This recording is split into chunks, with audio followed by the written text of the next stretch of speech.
we're now going to take a look at the prior knowledge of chapter 6.0, and it's all about a rehash about how you can calculate with percentages. And theory A starts with just the normal, what you're used to calculations that you can do with percentages. And they start with saying, well, 16% means 16 out of 100.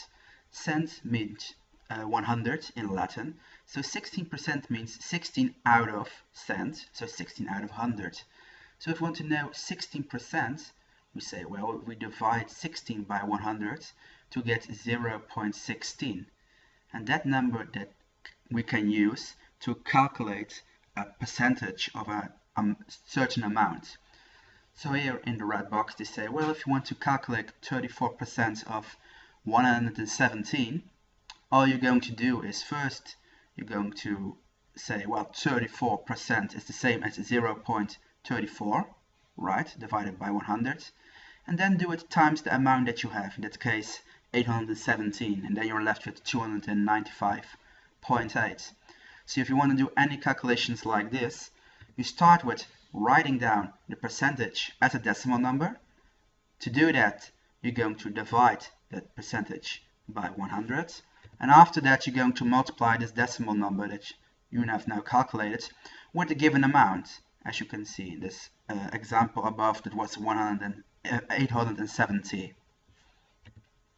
So if we want to calculate, for example, 58% of 116, we now know that we first have to divide our percentage by 100. So we get 58 divided by 100 is going to be equal to 0.58. And after that, take a look at step 2. We're going to multiply this decimal number with the given amount, which in this case is 160. So 0.58 times 160 leaves us with 92.8. That really is the gist of calculating with percentages. Theory B in the prior knowledge goes a little bit in depth on how we can calculate percentages in and decreases.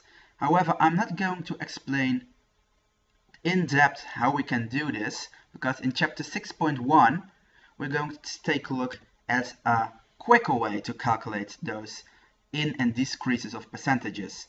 So take a good look at this if you I've forgotten how you can do this. However, as I already mentioned, we're going to take a look at a quicker way in 6.1, so I'm not going to go in depth in this case. The theory C, the last part, is all about calculating percentages when you have an amount of a certain amount. So let's say this example talks about a newspaper that writes. The newspaper that writes that there are 49,154 ships worldwide. A certain amount, 4,831, of those are container ships. If the question is, well, how many percentages of the ships are container ships, you now take those 4,831 ships, divide them by the total amount, which is 49,154. Afterwards, always multiply by 100%, as you can see right here. And this leaves us with a certain percentage.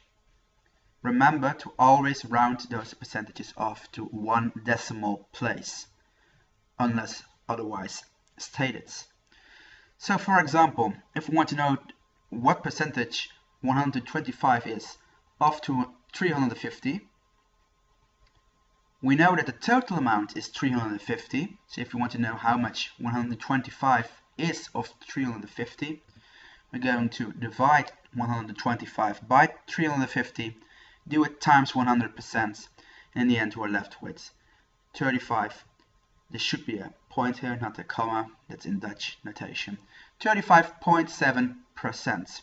So round off to one decimal, and do not forget to add the percentage sign at the end, right? Because we want the final answer to be in percentages.